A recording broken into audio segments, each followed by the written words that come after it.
নমস্কার বন্ধুরা, welcome to এসটিউনিক sports.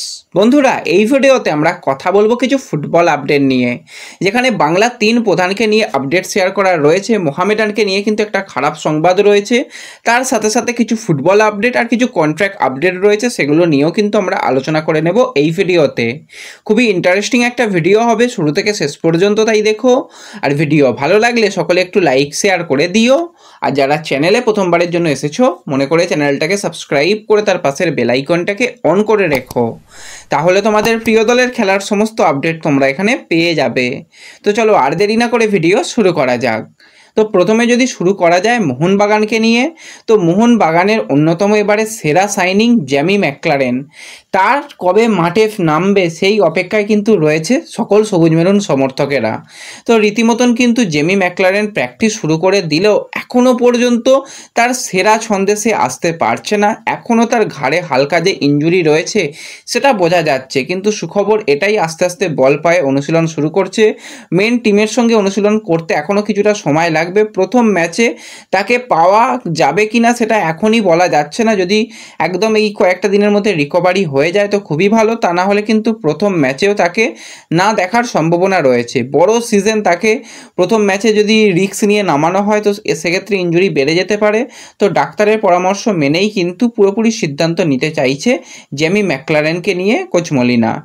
তো এরপরে যদি আমরা একটুখানি কথা বলি মোহামেডানকে নিয়ে, তো আজকে আগের ভিডিওটাতেই তোমাদের জানিয়েছিলাম যে ঘানার ডিফেন্সিভ মিডফিল্ডার মোহাম্মদ কাদেরির কিন্তু ইঞ্জুরি যথেষ্ট সিরিয়াস। স্ক্যানের রিপোর্ট এসে গেলেই বোঝা যাবে তার এসিএলে ইঞ্জুরি হয়েছে। এবার গ্রেড 1, 2 না 3 ইঞ্জুরি বা আর কি ইঞ্জুরি রয়েছে সেগুলো একদম রিপোর্ট আসার পরেই জানা যাবে। তো বেশ কিছু বড় মিডিয়া থেকে যেরকমটা রিপোর্ট বেরিয়ে আসছে যে মোহাম্মদ কাদেরির ইঞ্জুরি অনেকটাই সিরিয়াস। এসিএলে ইঞ্জুরির সাথে সাথে আরও একটা ইঞ্জুরি তার হাঁটুতে হয়েছে। তো দুটো ইঞ্জুরি পাওয়ার জন্য কিন্তু তাকে এই যে 2024-25 সিজনে মোহামেডানের জার্সি গায়ে আইএসএলে দেখার সকলের যে স্বপ্ন, সেই স্বপ্ন কিন্তু এখানেই প্রায় শেষ হয়ে গেল বলা চলে।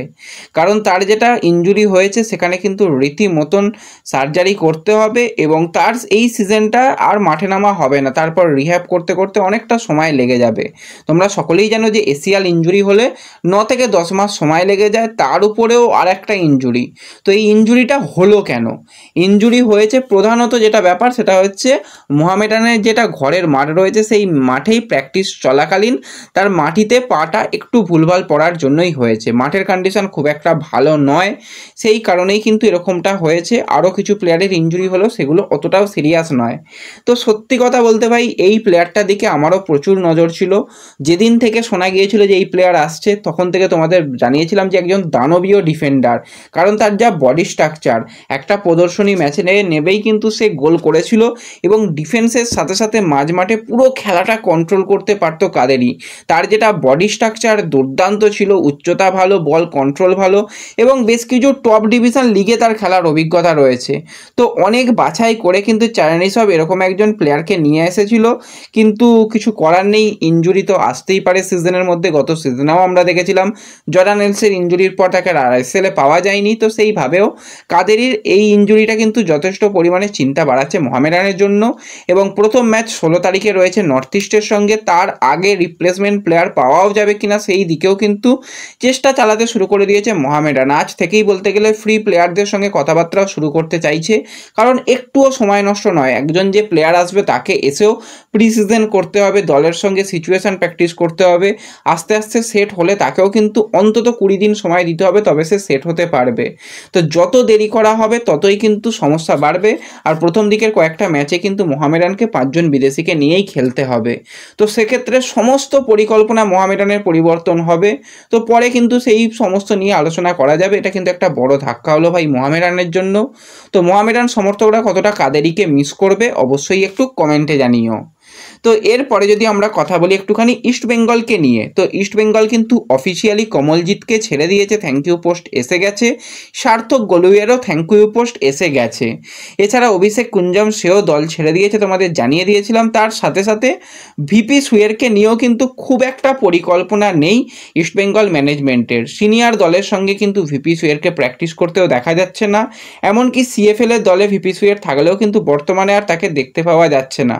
যেরকমটা শোনা যাচ্ছে তার কিন্তু কন্ট্রাক্ট টার্মিনেটটা শুধুমাত্র সময়ের অপেক্ষা, কয়েকদিনের মধ্যেই হয়তো সেই প্রক্রিয়া চলবে। কিন্তু কিছু একটু সমস্যা রয়েছে, ভিতরের সমস্যাটা ঠিক জানা নেই যে কী সমস্যার জন্য টার্মিনেট করা যাচ্ছে না। তো সেই ব্যাপারটাই মিটিয়ে নেওয়ার চেষ্টা করছে, যদি মিটিয়ে ফেলা যায় তো কয়েকদিনের মধ্যেই কিন্তু সুহেরও দল ছাড়তে চলেছে, এরকমটাই আপডেট বেরিয়ে আসছে। তো যদিও এখনও অফিসিয়াল হয়নি, অফিসিয়াল হয়ে গেলে তোমাদের অবশ্যই জানিয়ে দেব। এর সাথে সাথে যদি আমরা মোহামেডানকে নিয়ে কথা বলি, তো 24 বছর বয়সী ইন্ডিয়ান অ্যাটাকিং মিডফিল্ডার প্লেয়ার লালরেন ফেলা, তার সাথে কিন্তু মোহামেডান দীর্ঘমেয়াদী এবার চুক্তি করে নিল। 2027 সাল পর্যন্ত চুক্তি বাড়িয়ে নিল। আইজলের হয়ে 75টা ম্যাচে 3টে গোলের সাথে সাথে 7টা অ্যাসিস্ট রয়েছে। প্লেয়ারটা শুধুমাত্র যে ডিফেন্সিভ মিডফিল্ডার বা সেন্ট্রাল মিডফিল্ডারে খেলতে পারে তা নয়, প্রয়োজনে কিন্তু স্ট্রাইকারও হয়ে যেতে পারে। একজন ভার্সেটাইল প্লেয়ার এবং দারুণ কিন্তু এটা একটা সাইনিং হয়েছে। কন্ট্রাক্ট বাড়িয়ে নেওয়াটা কিন্তু একদম সঠিক সিদ্ধান্ত হয়েছে। তার সাথে সাথে কিন্তু 22 বছর বয়সী ডিফেন্সিভ মিডফিল্ডারের প্লেয়ার ফ্রেডি লালমায়ুইয়া, যার সাথে কিন্তু কেরালা ব্লাস্টার্সের চুক্তি থাকলেও কিন্তু চুক্তি অফিসিয়ালি আরেকটু কন্ট্রাক্ট বাড়িয়ে নেওয়া হয়েছে 2027 সাল পর্যন্ত। কারণ প্লেয়ারটার মধ্যে সেই কোয়ালিটি রয়েছে, মাঝমাঠ সামলাতে পারে এবং তাকে ধরে রাখার সিদ্ধান্তটা কিন্তু এবার মোহামেডানের তরফ থেকে নিয়ে নেওয়া হলো। এর সাথে সাথে 33 বছর বয়সী আলবেনিয়ান সেন্টার ফরওয়ার্ডের প্লেয়ার আরমান্দো সাদেকু কিন্তু এফসি গোয়াতে গিয়ে দুর্দান্ত পারফরমেন্স করছে। গোয়া যে টুর্নামেন্টটা খেললো সেখানে প্রতি ম্যাচে কিন্তু সাদেকু গোল করেছে। 5টা ম্যাচে 6টা কিন্তু গোল করতে দেখা গেছে সাদেকুকে। লাস্ট সিজনে অতটা ভালো তাকে মনে হয়নি মোহনবাগানের জার্সি গায়ে, কিন্তু এফসি গোয়ার জার্সি গায়ে অসাধারণ পারফরমেন্স করছে। বোরহার সঙ্গে কিন্তু জুটিটা দুর্দান্ত জমেছে। তো আশা করা যায় সাদেকুর কাছ থেকে এই সিজনে আমরা দারুণ পারফরমেন্স দেখতে পাবো। তো ব্যাস, এই ভিডিওতে এই কয়েকটাই ছোট্ট আপডেট তোমাদের সঙ্গে শেয়ার করার ছিল। ভিডিও ভালো লাগলে একটু লাইক শেয়ার করে দিও। তো দেখা হচ্ছে পরবর্তী ভিডিওতে। ধন্যবাদ।